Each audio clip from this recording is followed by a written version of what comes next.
On the morning of December 1st, 1948, the sun rose over Somerton Beach near Adelaide, South Australia.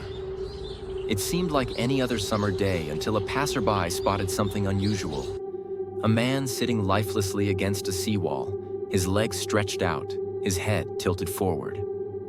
At first glance, he appeared to be asleep, but he wasn't.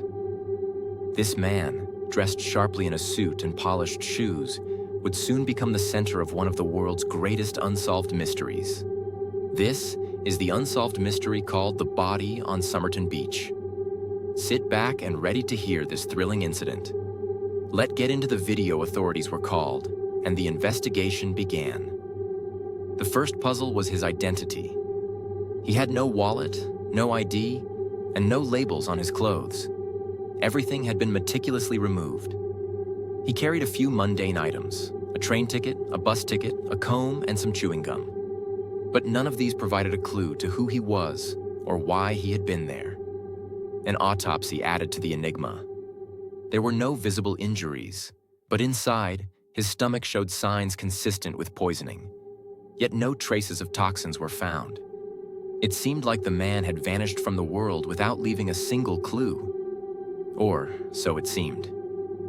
Weeks later, investigators made a shocking discovery. Hidden in a tiny secret pocket of his trousers was a scrap of paper. It bore just 2 words. Tamam shud.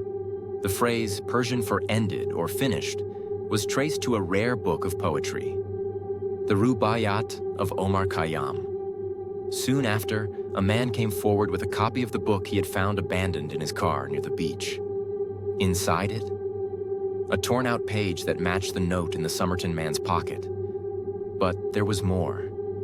Scribbled faintly on the book's back cover was a mysterious sequence of letters, resembling a code and a phone number. That number led police to a woman named Jessica Thompson, a nurse who lived nearby. When questioned, Jessica denied knowing the man, yet her reaction was strange, almost as if she recognized him but was hiding something. The mystery deepened. Who was the Somerton Man? Was Jessica connected to him? And what did the cryptic note mean?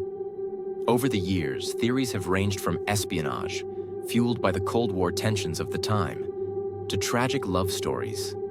Some believed he was a spy, his death orchestrated by rival agents. Others thought he might have been Jessica's lover, heartbroken and poisoned by despair. For decades, the Somerton Man remained an enigma, his grave marked only by the words, unknown man. But then, in 2022, modern science offered a breakthrough. Using forensic genealogy and DNA from his hair, researchers identified him as Carl Charles Webb, an electrical engineer from Melbourne. At last, the Somerton Man had a name. Yet even with this revelation, the biggest questions remain unanswered. Why was Carl Webb in Adelaide? What brought him to Somerton Beach? And most haunting of all, what really caused his death? So, as we close the chapter on the mystery of his identity, another one begins. Who was Carl Webb, and what secrets did he take to the grave? The story of the Somerton Man may be tamam shud in one sense, but in another, it's far from over. What do you think happened to him? Let me know in the comments, and don't forget to like and subscribe to our channel Horror Nights Encounter.